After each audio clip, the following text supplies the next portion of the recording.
अल्लाह करीम हम सब के लिए इस महफिल को ज़रिया निजात बनाए और परवरदिगार आलम इस महफिल के एक एक लम्हे को अपनी बारगाह में मकबूल फरमाए।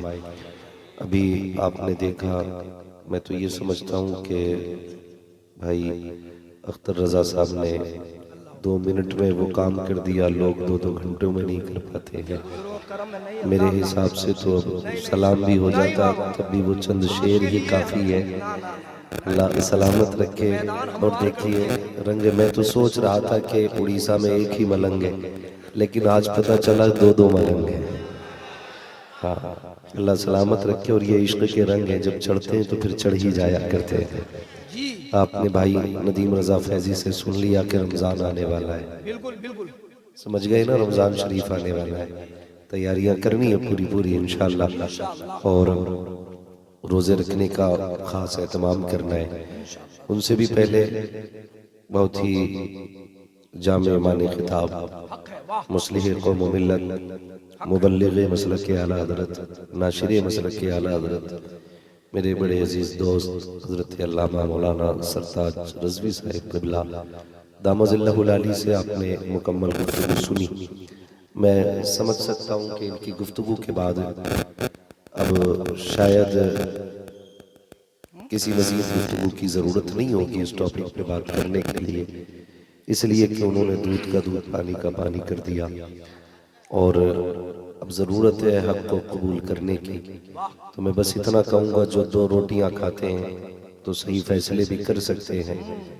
हाँ, खाली दाढ़ी टोपी कुर्ता देख के फैसला न कर, अगर देखना है तो फिर दिल देख के फैसले कर। दिल देख के फैसला सीधी सी बात है, दिल देख के फैसला कर लिया कर। मैं गाली बकने नहीं बैठा हूँ, और हमारे बरेली के इमाम ने हमें गाली देना नहीं सिखाया है। उन्हें तो अगर बहुत भी सताया गया तो उन्होंने 2 बातों में बात खत्म कर दी। उन्होंने कहा था, एक तरफ आदाए दीन, एक तरफ है हासिदी, बंदा गए तन्हा शाह तुम पे करोड़ों दुरूद। हाँ जी। और एक मिजाज हमारे पास भी बरेली शरीफ का है। मैं ज़्यादा मेख नहीं करूँगा, बस इतना समझ लीजिए कि हमारी हक़ानियत की सबसे बड़ी दलील ये है कि सारे वली हमारी जमात में पैदा होते हैं। हक है। इससे बड़ी दलील मैं आपको क्या दूँ कि सारे वली हमारी जमात में पैदा होते हैं। अल्हम्दुलिल्लाह। आप अपनी उड़ीसा से लेकर के अजमेर शरीफ तक चले जाएं, और अजमेर शरीफ से करबला शरीफ तक चले जाएं, करबला से नजफ अशरफ तक जाएं, वहाँ से मुस्तफ़ा के मदीने तक जाएं, और जाके फिर अकीदे टटोल के देखें किसका क्या अकीदा है। फिर इमाम अहमद रजा का अकीदा लें और नबी के अबू बकर का अकीदा लें, उमर फारूक आजम का नजरिया लें, फिर इमाम अहमद रजा का नजरिया लें। हाँ, उन्होंने कहा था ना, दुश्मने अहमद पे शिद्दत कीजिए, मुल्हिदों से क्या मुरव्वत कीजिए, गैज में जल जाए बेदीनों के दिल, या रसूल अल्लाह की कसरत कीजिए। कसरत कीजिए। वाह।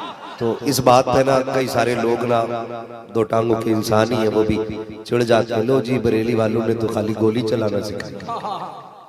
तो भाई ये गर्मी बरेली की नहीं है, ये गर्मी फारूक आजम के सीने की गर्मी है। हम साबित कर सकते हैं, ये गर्मी फारूक आजम के सीने की गर्मी है।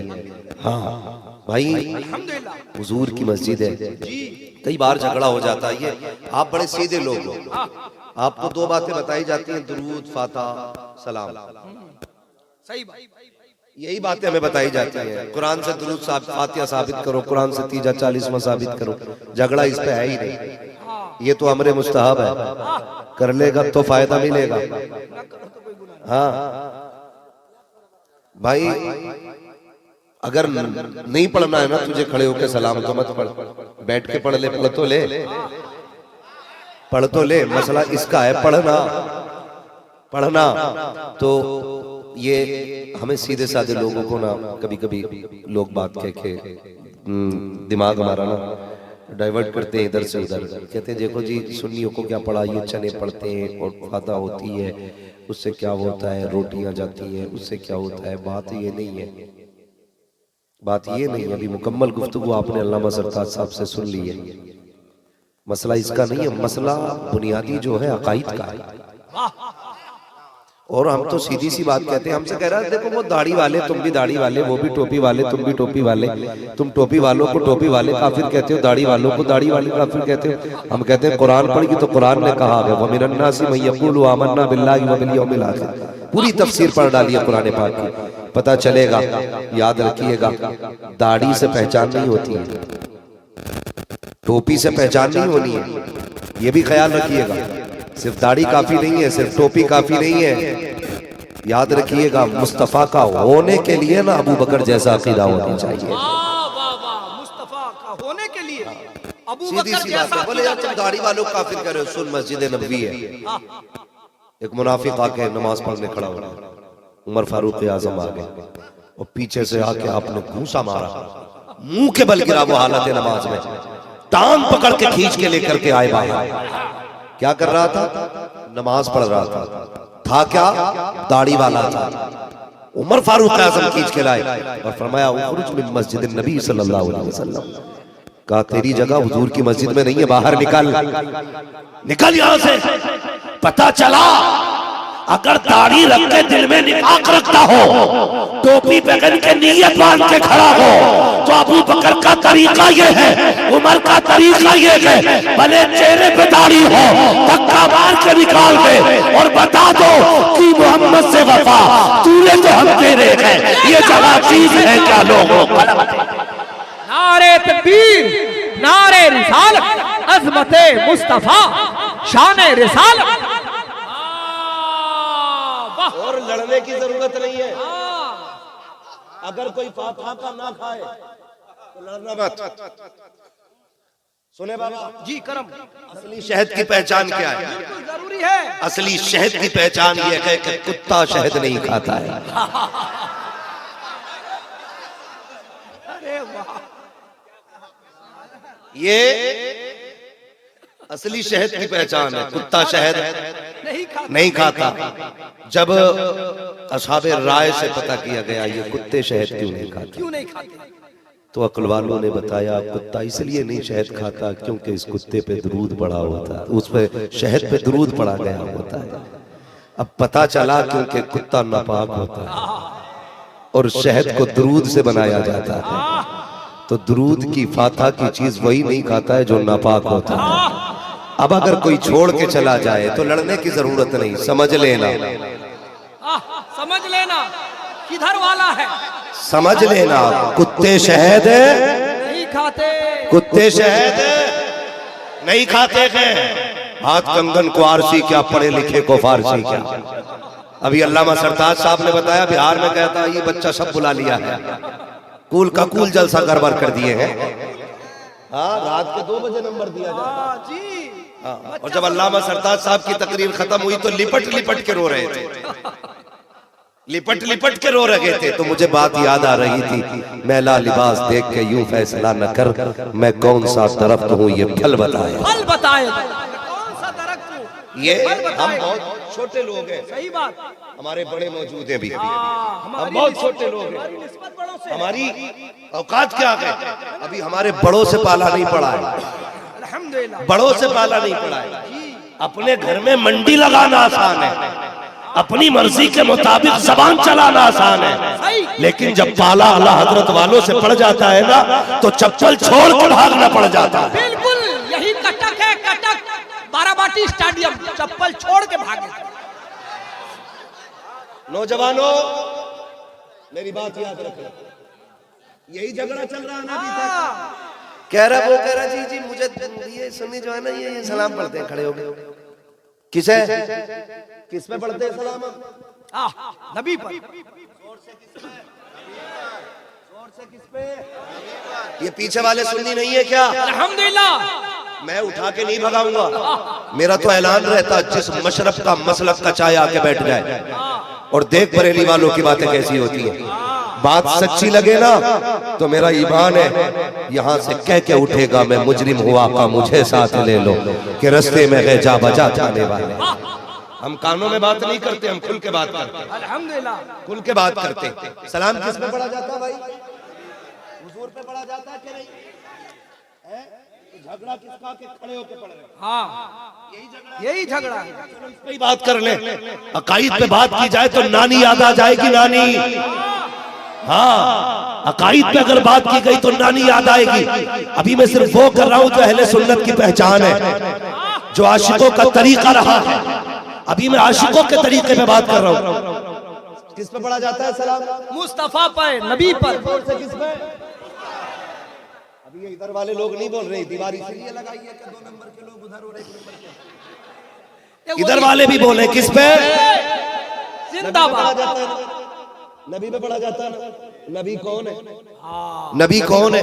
बस इतना समझ लो, जो मेराज में चले तो सारे नबी हाथ बांध के पीछे खड़े हैं, मेरा नबी इमाम बन के आगे खड़ा है, वो है मेरे हुजूर। और जब आसमानों पे पहुंचे, रब ने कहा महबूब जमीन पे नबियों की इमामत की, आसमान पे फरिश्तों की इमामत कर ले। इनकी भी तमन्ना है तेरे मुक्तदियों की सफ में शामिल होने की। हाँ, ये शान मेरे नबी की है, ये शान मेरे नबी की है। हम उन पे दुरूद पढ़ते हैं। अच्छा, हमारे जो कब्रिस्तान होते हैं सुन्नियों के कब्रिस्तान, तो क्या कोई ऐसी हमारे यहाँ शर्त होती है कि जितने गुनाहगार हैं वो इस लाइन में लेटेंगे, जितने नेक हैं वो इस लाइन में लेटेंगे? नहीं, कोई शर्त नहीं। जिसको जहां जगह मिली वहीं पे लेट जाता है, सही बात। जहां जितनी जगह मिल गई वहीं लेटा दिया जाता है। लेकिन जब तुम जाते हो कब्रिस्तान तो जाके क्या कहते हैं?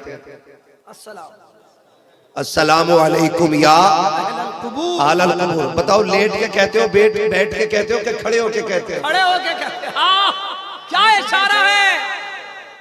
कैसे कहते हो? सारे बोले अगर बात सच्ची हो तो। हाँ, सिर्फ हलाली लाल बोले, मुझे झूठों की जरूरत नहीं है। कैसे सलाम किया तुमने मुर्दों को? खड़े होके।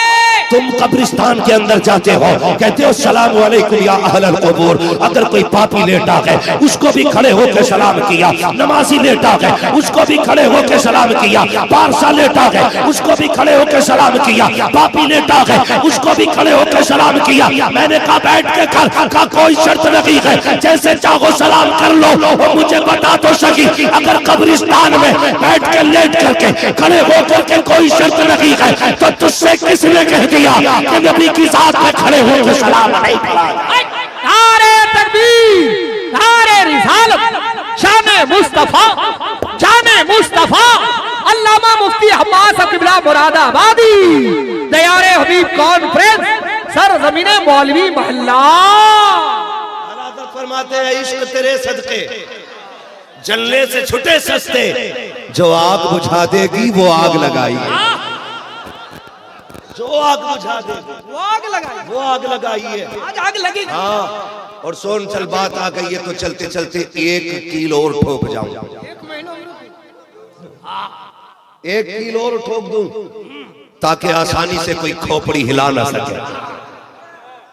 रमजान के पहले, रमजान के बाद 2 कील में पूरा रमजान। करम करम करम। फिर आएंगे आप अप्रैल में ना इंशाअल्लाह। करम तवज्जो है सारे लोगों की? बिल्कुल तैयार। हम सलाम कैसे पढ़ते बोलो? खड़े होके अदब के साथ। कैसे पढ़ते? सारे बोले कैसे पढ़ते? खड़े होके। और क्यों पढ़ते ये भी सुन लो। करम। इमाम हुसैन, उनके बेटे इमाम ज़ैनुल आबिदीन, बोल दे सुभान अल्लाह। मैंने उनकी बात की है जिनके बारे में बरेली के इमाम ने कहा था, तेरी नस्ल पाक में गए बच्चा बच्चा नूर का, तू है ऐने नूर तेरा सब घराना नूर। लफ्ज़ नूर पे अल्लामा सरताज साहब ने ऐसा बयान कर दिया है कि अब शायद कई दिनों तक लोग करवटे बदलते रह गए, कई दिनों तक। हाँ, ये वो शख्सियत है जिस टॉपिक पे बात छेड़ देता है ना, तो फिर बड़े बड़ों को पानी पिला देता है।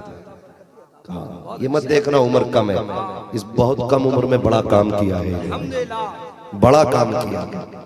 सुने बहुत गौर से। इमाम हुसैन के बेटे इमाम ज़ैनुल आबिदीन, इमाम ज़ैनुल आबिदीन के बेटे हैं इमाम बाक़िर। ठीक है, किसके बेटे?